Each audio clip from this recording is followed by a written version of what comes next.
Le programme Services agricoles de Guinée est un programme de 5 ans financé par l'Agence américaine pour le développement international USAID grâce à la générosité du peuple américain.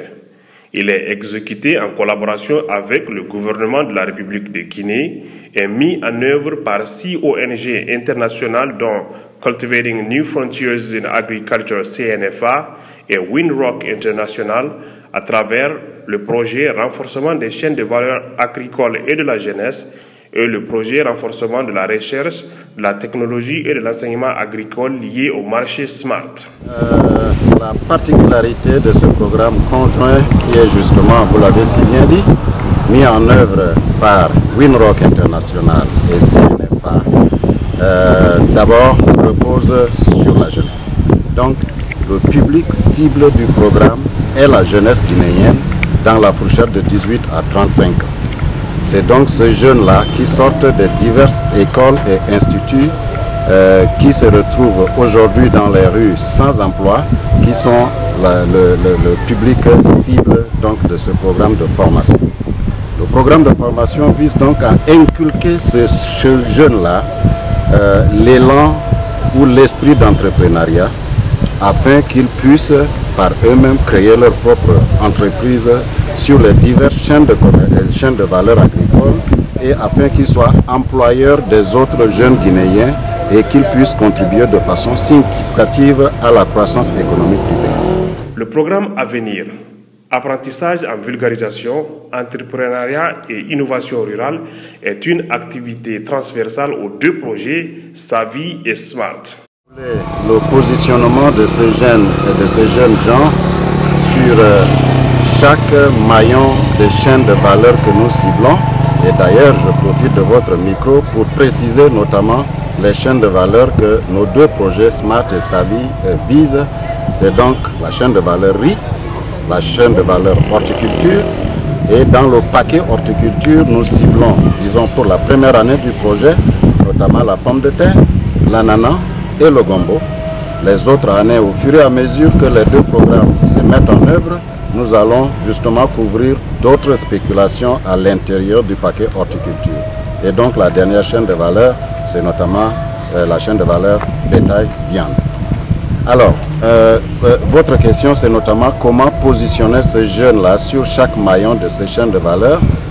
Il vous souviendra que la rigueur qui avait été apportée dans la sélection de ces jeunes, mais aussi nous avons considéré toute une gamme, une panoplie de profils. Vous allez trouver sur la cinquantaine des jeunes qui commencent la formation aujourd'hui, vous trouverez donc des agronomes, vous trouverez des agroéconomistes, vous trouverez des financiers. Et ceci justement pour permettre de répondre aux exigences de chaque maillon de la chaîne, depuis la fourniture d'intrants agricoles en passant par la production, jusqu'à la commercialisation, soit-il sur les marchés nationaux, régionaux ou internationaux. Donc vous voyez que dans cette approche chaîne de valeur, nous avons besoin donc des jeunes qui soient capables à la fois de couvrir ce maillon de chaîne au niveau de la production, donc agronomie, mais aussi au niveau de l'économie, donc tous les aspects de facilitation d'accès au financement, mais aussi d'appui aux différents partenaires sur le terrain en matière de commercialisation. Donc, je verrai par exemple ces jeunes accompagner les organisations de producteurs dans des études participatives de marché. Je veux les voir également appuyer ces organisations de producteurs dans des calculs de rentabilité par rapport à chaque activité que les organisations d'accueil chez lesquelles ils seront placés vont éventuellement demander. Donc l'idée ici, c'est qu'on veut placer ces jeunes dans un contexte du donner et du recevoir. Nous les enverrons chez les producteurs, chez les organisations d'accueil, ça peut être des producteurs agricoles, ça peut être des fournisseurs d'intrants agricoles, ça peut être des banques. Ces jeunes apporteront de leur savoir, de leur connaissance, mais en retour, ils apprendront sur le terrain pratiquement ce que c'est qu'une entreprise agricole. Le programme à venir soutient l'objectif de développement de la croissance économique soutenue pour la réduction de la pauvreté, ainsi que l'initiative Feed the Future. Il vise une croissance économique et un progrès social des communautés rurales dans les zones d'intervention du programme. Le programme de formation à venir se fixe plus spécifiquement comme objectif l'apprentissage en agro-business à travers la facilitation de l'acquisition d'intrants agricoles de qualité, la facilitation d'accès aux services et produits financiers adaptés au milieu rural, la facilitation d'accès aux marchés durables et l'augmentation de la production agricole et pastorale. Notre but, c'est d'améliorer la productivité dans le secteur agricole de la Guinée. Pour recevoir ce but, il faut élargir l'accès au marché pour la technologie et les pratiques agricoles améliorées. Donc, nous voulons étudier et maintenant commencer à commercialiser les technologies par une voie privée. Pour assurer la durabilité de nos interventions, nous travaillerons avec des acteurs du secteur privé, y compris les jeunes agents à venir que vous avez vus aujourd'hui, à promouvoir des technologies innovantes à fort potentiel aux producteurs guinéens.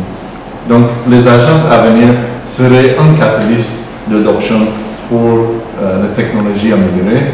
Ils auraient les outils modernes, c'est-à-dire la vidéo, la vulgarisation qui sont pour informer la population. On va collaborer avec les autres acteurs aussi commerciaux pour vulgariser ces technologies, y compris la radio et y compris les autres vendeurs privés. Ce modèle que nous testons est pour le moment unique à la Guinée, dans le cadre du développement de l'agriculture, mais surtout de la professionnalisation de ce secteur.